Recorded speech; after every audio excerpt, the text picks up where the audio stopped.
It's no great insight to say that sales incentives drive frontline behavior. What we find all too often is a disconnect between the pricing strategy and those incentives. And often the frontline compensation plans have no incentive to drive margin or to drive pricing specifically. This was a situation at a building equipment manufacturer with whom I worked recently. And what we found was that the vast majority of their deals were priced at the minimum allowable margin. And when we dug deeper, what we found was that their sales incentives plans were solely based on volume.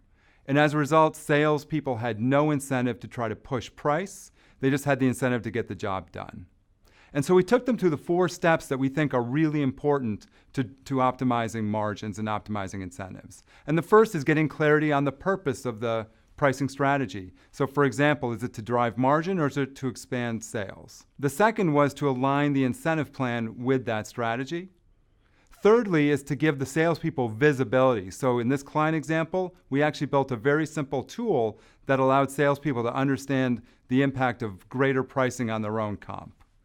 And then lastly, we set up a loop so that management can actually monitor and see what's happening and respond real time. In the case of this client, it dropped 300 basis points to the bottom line almost immediately. And what we see for the vast majority of clients is that restructuring sales incentives has a huge impact on their margins.